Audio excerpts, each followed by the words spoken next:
Bristol Community College, Mathematics with Dan Avedikian, Math 060, Topics in Developmental Mathematics, Section 3.6, Problem 12. This is Section 3.6, Problem number 12. It says write the number as a decimal, and we have 7/4.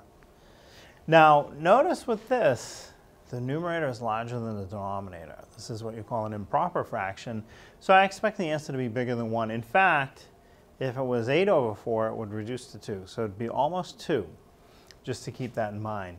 Now, as I had mentioned in all the previous problems, if you have the use of a calculator, you can get the answer very easily by just doing the numerator divided by the denominator equals, and the calculator gives you the answer right away. Now, if you don't have a calculator, what you do is you set up a division. The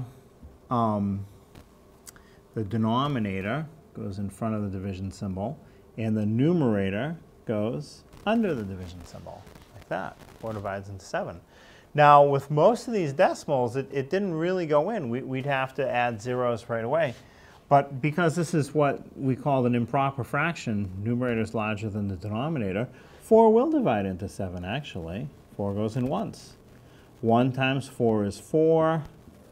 7 minus 4 is 3. So it did not go in evenly. So that's all right. Write the 7 as a 7.0 and bring that 0 straight down next to the 3. It becomes a 30. And the decimal that we wrote has to go straight up into the answer on the top. So 4 will divide into 30. It'll go in 7 times. 7 times 4 is 28. 30 minus 28 is 2. So it still didn't go in evenly. That's okay. I can keep adding zeros and pulling them down for as long as I need to. So I've added another 0. I'll pull it down next to the 2, making it a 20.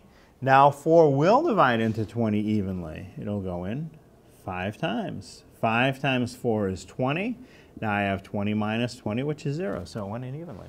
So my answer is 1.75. The decimal equivalent of 7/4 is 1.75.